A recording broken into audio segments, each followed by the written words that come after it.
सबको जय मसीह की। आइए हम अपने बाइबल अध्ययन कक्षा को हम लोग जारी रखेंगे। पिछली कक्षाओं में हमने भविष्यवाणी की पुस्तकों का जो अध्ययन है वो शुरू किया था, और पिछली कक्षा में हमने जो यशाया नबी की पुस्तक है उसका जो अध्ययन है वो पूरा किया था। और इसीलिए आज जो है हम यिर्मयाह भविष्यवक्ता की पुस्तक का जो अध्ययन है आज की कक्षा में हम लोग शुरू करेंगे। तो आइए साथ में मिलकर हम यिर्मयाह की पुस्तक का अध्ययन करें।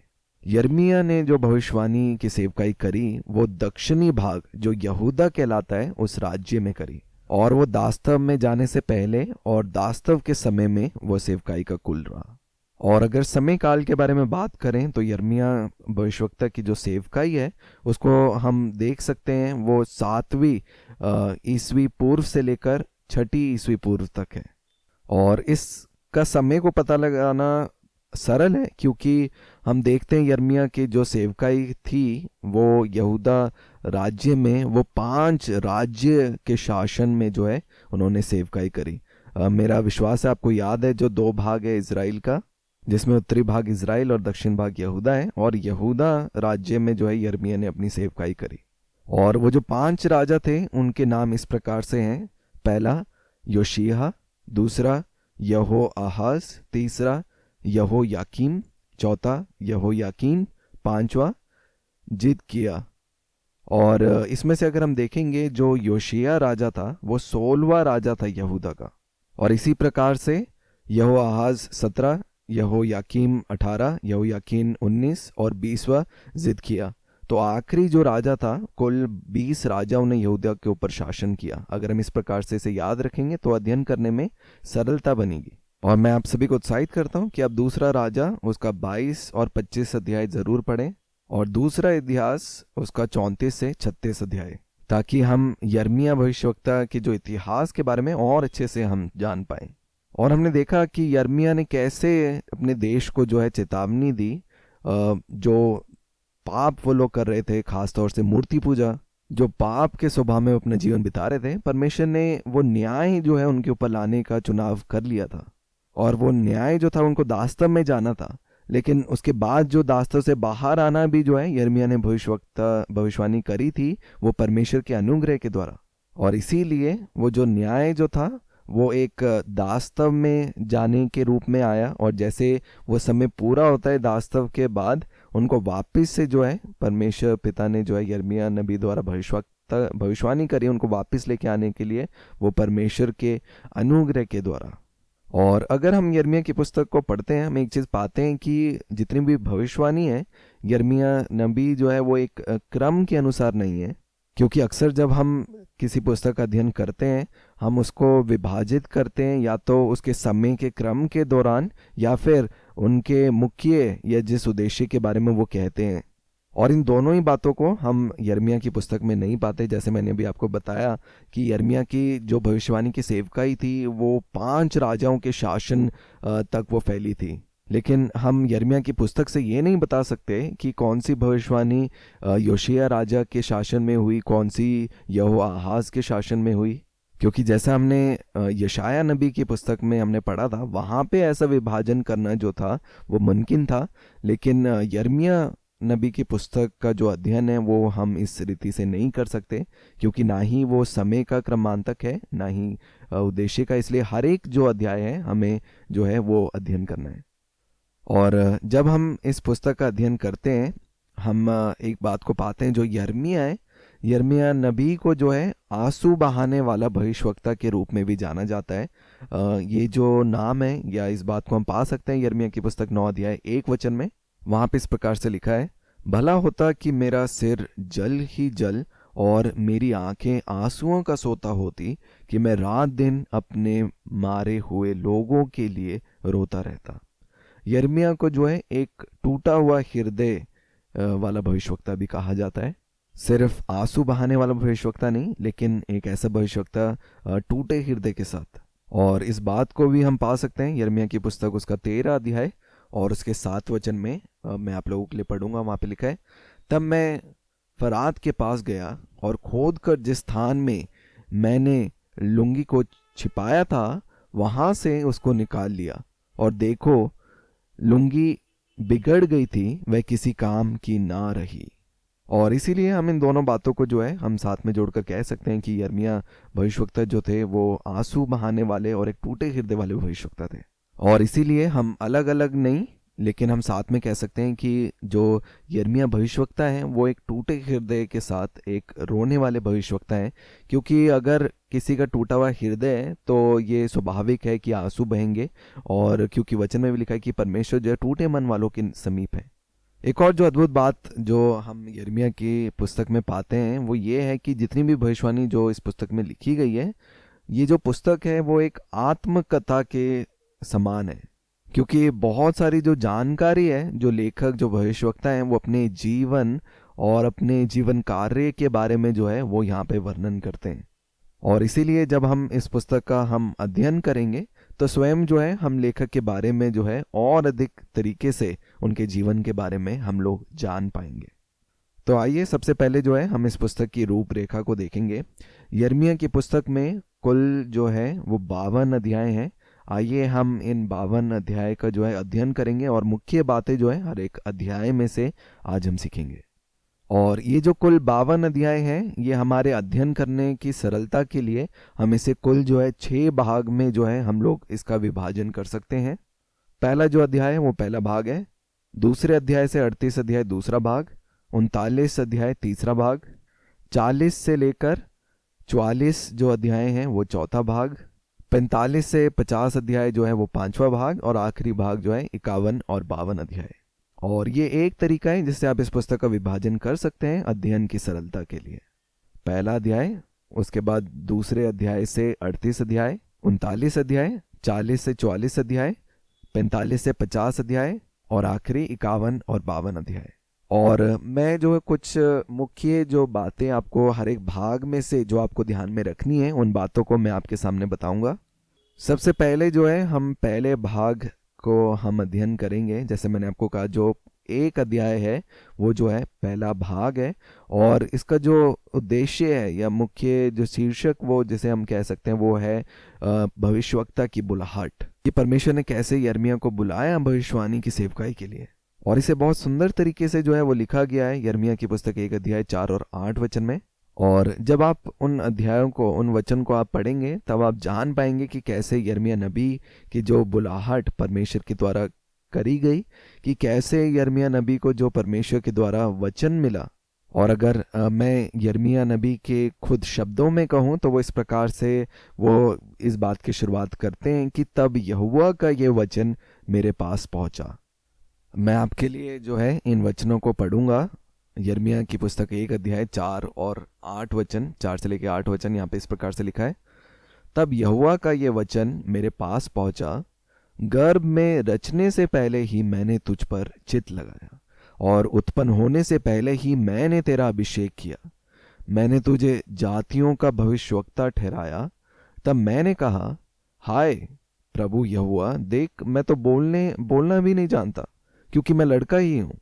परंतु यहोवा ने मुझसे कहा, मत कह कि मैं लड़का हूँ, क्योंकि जिस किसी के पास मैं तुझे भेजूं वहां तू जाएगा, और जो कुछ मैं तुझे आज्ञा दूं वही तू कहेगा। तो उनके मुख को देखकर मत डर, क्योंकि तुझे छुड़ाने के लिए मैं तेरे साथ हूँ, यहोवा की यही वाणी है। और यहाँ पे वचन जो है हमें बड़े सुंदर तरीके से बताता है यिर्मयाह नबी की बुलाहट के बारे में। जब हमने यशायाह नबी की भविष्यवाणी की पुस्तक का अध्ययन किया था तो हमने जाना था 6वें अध्याय में उनकी बुलाहट के बारे में था, लेकिन यहाँ पे हम पहले ही अध्याय में इस बात को पाते हैं कि जैसा हमने वचन में पढ़ा कि गर्भ से पहले जो है परमेश्वर ने उन नबी को चुना, और गर्भ में आने से पहले जो है जन्म लेने से पहले उनका अभिषेक किया। और हम देखते हैं कि कैसे उन्हें जो है वो देश के ऊपर भविष्यवक्ता के रूप में जो है वो ठहराया। और जब वो बड़े होते हैं तो वो परमेश्वर से इस बात को कहते हैं कि मैं जो हूँ मैं केवल बोलने में मैं एक छोटा सा लड़का हूँ। और परमेश्वर ने उन्हें कहा कि तू अपने आप को ऐसा मत बोल, मैं तेरे साथ हूँ, जहाँ पे मैं तुझे भेजूंगा तू जा, और तू मत डर क्योंकि मैं तेरे साथ हूँ। और ये जो वचन था ये यिर्मयाह नबी की बुलाहट के बारे में हमें बताता है, और मेरा विश्वास है इस पूरे अध्याय को जो है आप पढ़ेंगे। अब हम जो है वो दूसरे भाग की तरफ हम जाएंगे, जो है दूसरे अध्याय से 38 अध्याय तक। ये जो भाग है इसमें यिर्मयाह नबी की भविष्यवाणी को हम पाते हैं जो यहूदा राज्य की दास्तव में जाने से पहले के काल की है। क्योंकि यहूदा जो है एक समय में दास्ता में गया, और दास्ता में जाने से पहले बहुत से जो भविष्यवाणी की बातें जो हैं वो यिर्मयाह नबी के द्वारा उनके लोगों के लिए कही गई। और इन बातों के बारे में हम दूसरे भाग में पाते हैं, जो दूसरे अध्याय से लेकर 38 अध्याय तक हैं। ये काफ़ी जो है ये बड़ा भाग है, क्योंकि बहुत सारे अध्याय जो है हमें इसमें अध्ययन करने हैं। अगर हम वचन में से देखें, यिर्मयाह की पुस्तक 2 अध्याय 1 और 2 वचन में इस प्रकार से लिखा है, यहोवा का ये वचन मेरे पास पहुंचा, जा और यरूशलेम में पुकार कर ये सुना दे, यहोवा ये कहता है, तेरी जवानी का स्नेह और तेरे विवाह का समय का प्रेम मुझे स्मरण आता है कि तू कैसे जंगल में मेरे पीछे पीछे चली, जहां भूमि ज्योति बोई नहीं गई थी। तो परमेश्वर यहाँ पे लोगों को याद दिला रहे हैं वो रिश्ता जो परमेश्वर इज़राइल के साथ है। और यहाँ पे हम देखते हैं कि कैसे जो इज़राइली लोग हैं उनको जो है वो एक दुल्हन के रूप में जो है वो प्रकट किया गया है। जो दुल्हन जो है वो परमेश्वर जो है वो दूल्हा के समान है। और जब हम वचन में पढ़ते हैं आगे आगे, जब हम नए नियम में आते हैं, हम इन बातों को और स्पष्ट रीति से पाते हैं, जिसमें यीशु मसीह का जो वर्णन है वो एक दूल्हे के समान है, और जो कलीसिया और जो लोग हैं वो एक दुल्हन के रूप में बताए गए हैं। और इसीलिए ये जो चिन्ह है इसका जो उपयोग है पुराने नियम में भविष्यवक्ताओं के द्वारा भी किया गया, और यहाँ पे वचन में परमेश्वर अपने लोगों से पूछ रहे हैं कि तुम्हारा जो प्रेम है वो कहाँ गया। तो आइए हम कुछ मुख्य बातों को जो है इस भाग में से देखेंगे। हर एक जो अध्याय है मैं आपके लिए नहीं पढ़ूंगा, लेकिन जो मुख्य जो अध्याय हैं उनको हम ज़रूर अध्ययन करेंगे। जब हम 4 अध्याय को हम देखते हैं उसमें हम पाते हैं कि ये जो भविष्यवाणी है, ये जो अध्याय है वो इज़राइल को भविष्यवाणी के लिए है। अगर हम इसका एक वचन देखेंगे, वहाँ पे लिखा है, यहोवा की ये वाणी है, हे इज़राइल, यदि तू लौट आए तो मेरे पास लौट आ। कि कैसे परमेश्वर बुला रहे हैं इज़राइल को वो पाप के स्वभाव से वापस अपने पास लौटने के लिए। और 7वें अध्याय में हम देखते हैं ये जो भविष्यवाणी है ये पूरे समस्त यहूदा राज्य के लिए थी। 4 अध्याय में जो है समस्त इज़राइल के लिए, और 7वें अध्याय में समस्त यहूदा राज्य के लिए। अगर हम पढ़ें यिर्मयाह की पुस्तक उसका 7 अध्याय 2 वचन में इस प्रकार से लिखा है, यहोवा का भवन के फाटक में खड़ा हो और ये वचन प्रचार कर और कहे, हे सब यहूदियों, तुम जो यहोवा को दंडवत करने के लिए इन फाटकों से प्रवेश करते हो। तो सब यहूदियों के लिए जो है ये वचन लिखा गया। मैं सिर्फ जो है थोड़ी थोड़ी जानकारी जो है आज आपके सामने दे रहा हूँ। ज़रूरी है कि आप खुद से जो है आप और अधिक अध्ययन करें, क्योंकि समय कम है इस कक्षा में, इसीलिए जो है हम सिर्फ मुख्य बातों के ऊपर जो है हम अध्ययन करेंगे। 9वें अध्याय में हम देखते हैं कि वो भविष्यवाणी की गई परमेश्वर के लोगों के बारे में, उसे हम जो 9 अध्याय उसके पहले वचन में ही पाते हैं। 10वें अध्याय में हम देखते हैं वो लिखा गया इज़राइल के समस्त घराने के लिए। अगर हम 10 अध्याय उसका एक वचन देखते हैं, वहाँ पे लिखा है, यहोवा यो कहता है, हे इज़राइल के घराने, जो वचन यहोवा तुमसे कहते हैं। तो यहाँ पे देखते हैं ये जो भविष्यवाणी थी वो इज़राइल के लिए थी। 11 अध्याय में हम देखते हैं वो यहूदा के पुरुषों के लिए जो है वो लिखा गया, और यरूशलेम में रहने वाले लोगों के लिए। अगर हम पढ़ें 11 अध्याय 2 वचन में लिखा है, इस वाचा के वचन सुनो और यहूदा के पुरुषों और यरूशलेम के रहने वालों से कहो। और 17वां जो अध्याय है वो यहूदा के पाप और उसके दंड के विषय में। अगर हम इसका एक वचन पढ़े, लिखा है, यहूदा का पाप लोहे के टांके और हीरे के नोक से लिखा हुआ है। और ये वचन इस बात को बताता है कि उनका जो पाप जो था वो परमेश्वर के सामने कितना बड़ा था। और आप पूछेंगे वो पाप क्या था? वो पाप था मूर्ति पूजा और मनुष्य के ऊपर जो है वो भरोसा रखना, ना कि परमेश्वर के ऊपर। और जब हम 22 अध्याय देखते हैं तो हम देखते हैं वो भविष्यवाणी है खास जो यहूदा के राजवंश है उनके लिए जो है वो यिर्मयाह नबी के द्वारा वो भविष्यवाणी थी। अगर एक वचन को पढ़े, लिखा है, यहोवा ने यो कहा, यहूदा के राजा के भवन में उतर कर ये वचन कहे। वो क्या वचन कहा था? मेरा विश्वास है कि अब वो आपकी जिम्मेदारी है कि उसे आप पढ़ें और अच्छे से समझें कि यहूदा के राजवंश के लिए क्या कहा गया था। इस बात को आप 22 अध्याय में आप पाएंगे। और आगे हम देखते हैं जो 25 अध्याय है वो समस्त यहूदा के लोगों के लिए जो है वो यिर्मयाह नबी के द्वारा जो है परमेश्वर के द्वारा वो वचन यिर्मयाह नबी को दिया गया था। और आगे हम देखते हैं जो 26 अध्याय है वो भविष्यवाणी दी गई यहोयाकीम के राज्यकाल के आरंभ से पहले यिर्मयाह नबी द्वारा। इसको स्पष्ट करने के लिए हम पढ़ सकते हैं यिर्मयाह की पुस्तक उसका 26 अध्याय और उसका एक वचन। वहां पे इस प्रकार से लिखा है, योशिय्याह के पुत्र यहूदा के राजा यहोयाकीम के राज्य के आरंभ में यहोवा की ओर से ये वचन पहुंचा। तो यिर्मयाह नबी को ये भविष्यवाणी मिली यहोयाकीम के राज्य के आरंभ के समय में।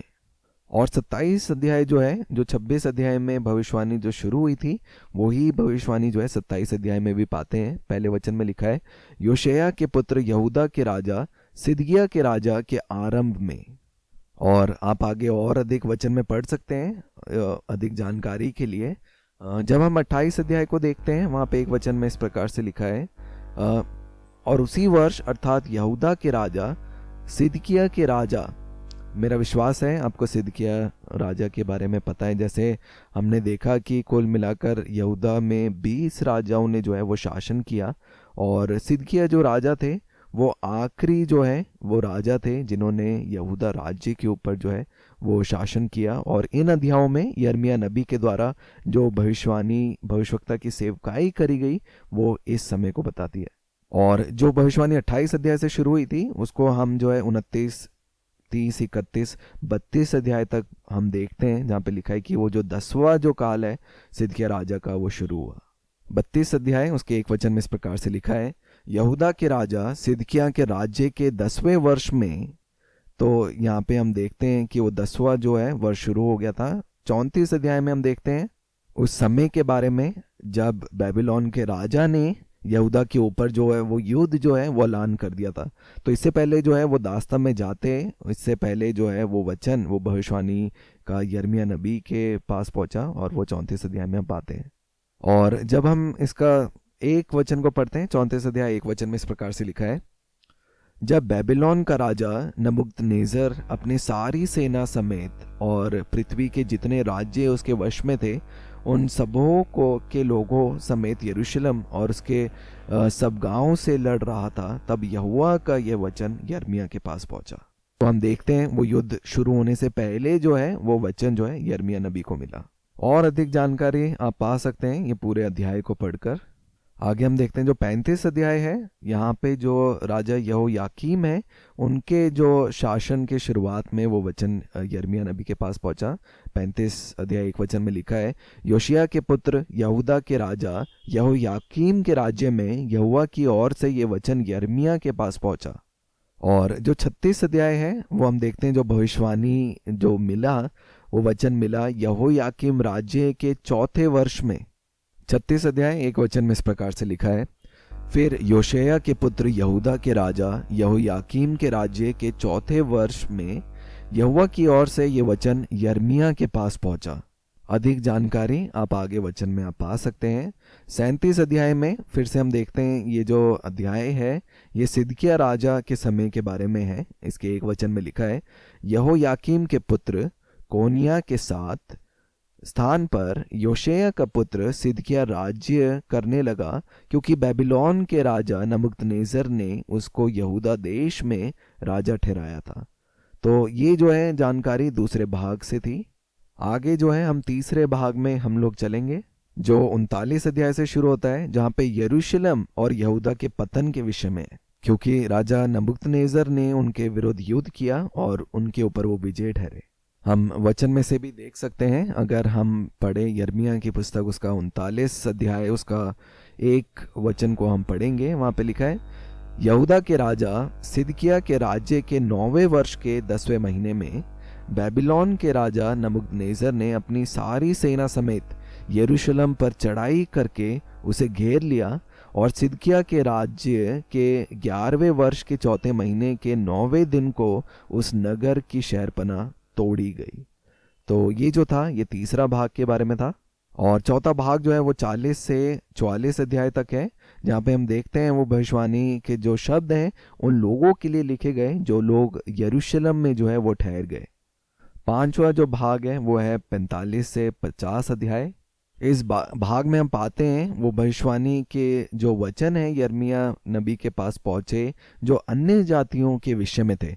अगर हम 46 अध्याय एक वचन को पाएंगे, जाति जाति के विषय यहोवा का जो वचन यिर्मयाह भविष्यवक्ता के पास पहुंचा।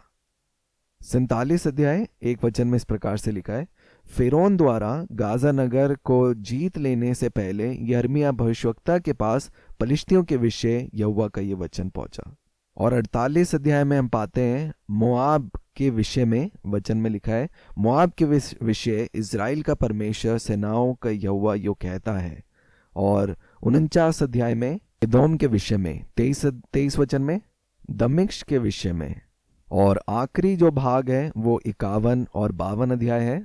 और ये जो आखिरी भाग है ये एक अनुपूरक के समान है, जिसमें जो पूरी पुस्तक की जो अंत में जो जानकारी जोड़कर जो है वो हम पाते हैं। तो ये है 6वां भाग। और इससे पहले आज हम अपने अध्ययन को समाप्त करेंगे, हम देखेंगे हर एक भाग को। और अगर हम विषयों को लेकर जो है हम बात करें तो हम एक बात को पाएंगे, जो यिर्मयाह की पुस्तक 1 अध्याय से 39 अध्याय हैं, वो हर एक भविष्यवाणी लिखी गई है उस समय के बारे में जो उनके दास्तव में जाने से पहले है। मैं फिर से कहूँगा, दास्तव में जाने से पहले जो भविष्यवाणी लिखी गई है वो हम पाते हैं 1 अध्याय से 39 अध्याय में। खास तौर से 2 से 20 अध्याय वो जो है वो सामान्य भविष्यवाणी है जो समस्त लोगों के लिए करी गई। और 29 अध्याय से हम देखते हैं कि शुरू हुआ वो भविष्यवाणी जिसमें हम जो है सही जो है वो समय को हम पाते हैं, जिन वचनों को हमने पढ़ा भी जब हम दूसरे भाग को अध्ययन कर रहे थे। और फिर जो 39 अध्याय है, 39 अध्याय जो है वो यरूशलेम के पतन के बारे में या गिरावट के बारे में जानकारी देती है कि कैसे यरूशलेम के ऊपर भी जो है वो कब्जा कर लिया था बेबीलोन के लोगों के द्वारा। और फिर 45 से 50 अध्याय कैसे भविष्यवाणी जो की गई वो 9 अन्य जाति लोगों के या अन्य जाति देशों के लिए। तो ये एक सामान्य जानकारी है जो ज़रूरी है आप लोग इसे जानें। मेरा विश्वास है आज आपने कक्षा को समझा है। आने वाली कक्षा में हम जो है लेखक के बारे में जानेंगे और अधिक सामान्य जानकारी को भी हम लोग सीखेंगे। आप सबका धन्यवाद सुनने के लिए। परमेश्वर पिता आप सभी को आशीष दे।